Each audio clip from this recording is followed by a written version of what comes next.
The honourable member for South Okanagan West Kootenay. Well, thank you, Mr. Speaker.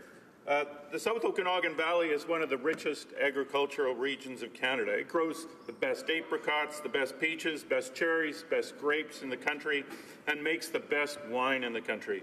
But all those orchards and vineyards would wither and die without water.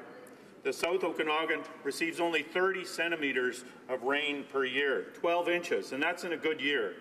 And summers are long and hot, and they're getting longer and hotter.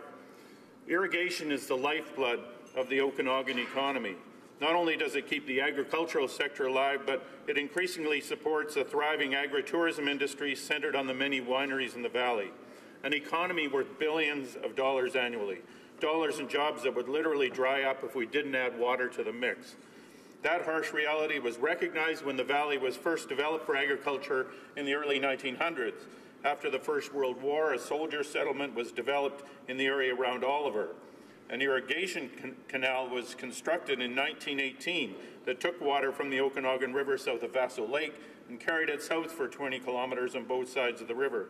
And if you're good at math, you'll realize that that canal is 100 years old this year. The Oliver irrigation system now delivers water to over 600 connections and irrigates 5,200 acres of farmland. And while the canal is owned and operated by the town of Oliver, it serves rural areas in the regional district of South Okanagan-Similkameen and vineyards on the Osoyoos Indian Reserve. The canal was operated by the province of BC until 1989, when ownership and responsibility for its operation was transferred to the town of Oliver. In the 1990s, a significant upgrade on the canal was carried out, the $5 million price tag paid for through joint funding from the municipal, federal, and provincial governments. For many years, the canal provided water for both irrigation and domestic drinking supply, but health concerns spurred a recent twinning of the supply that put domestic supplies underground and separate from the irrigation. That was finished in 2014. And all was well until 2016, when a significant rock fall occurred where the canal skirts the east side of Gallagher Lake below an enormous rock bluff. This bluff is hundreds of meters high, making it completely impractical to secure its face and stop future rockfalls. The rockfall destroyed a section of the canal, and luckily it occurred in midwinter when crops are not being irrigated, giving local governments the opportunity to make a quick fix before the irrigation season began in April. That quick fix is still in place, a temporary fix that could be destroyed in an instant if a new rockfall occurs.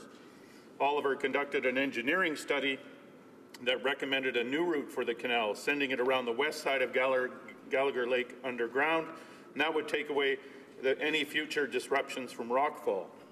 The estimated cost of this project is $10 million. The Liberal provincial government of the day promised to provide half that amount, and the commitment has been affirmed by the present NDP provincial government. The town of Oliver has asked the federal government to match that amount, but has yet to receive a positive message of support. It's been 2.5 years, Mr. Speaker. It seems this project falls through many cracks in the government's infrastructure spending processes. If the canal carried drinking water, it would have received funding long ago. Too bad Oliver spent all that money in 2014 to separate the systems. It's too small for support under the Disaster Mitigation and Adaptation Fund, which has a minimum $20 million project cost. It's too big for the Western Development Fund that has a $5 million maximum. The big agriculture funding is for innovation, not for infrastructure. So, Mr. Speaker, can I get assurances here and now that the government will find funding to help fix this critical infrastructure? Honourable Parliamentary Secretary to the